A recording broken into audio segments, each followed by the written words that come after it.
Honeybees fly long distances in their search for food. In their short lives, they cover some 1,200 kilometers.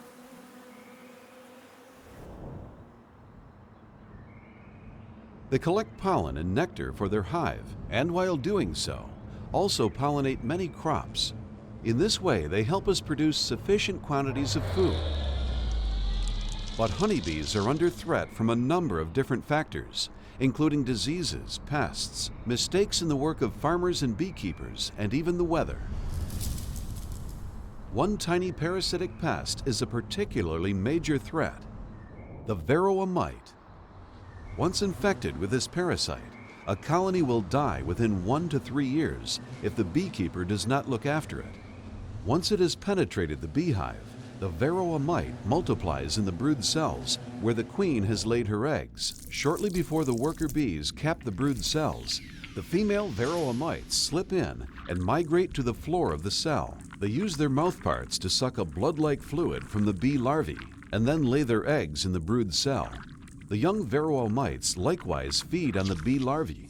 By the time the bee hatches, it is weakened, often infected with viruses, and has a shortened lifespan.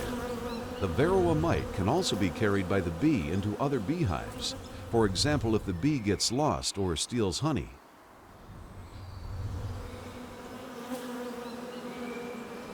To prevent this, the parasites have to be combated after the last honey harvest.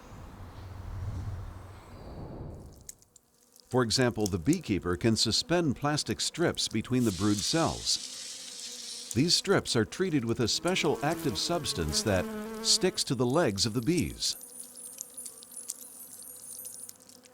In this way, they distribute it throughout the hive.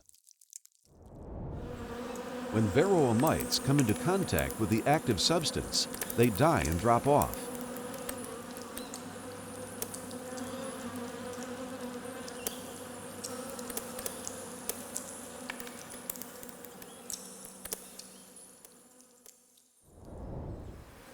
The beekeeper can see that the treatment was successful, and the bees are well prepared for the next winter.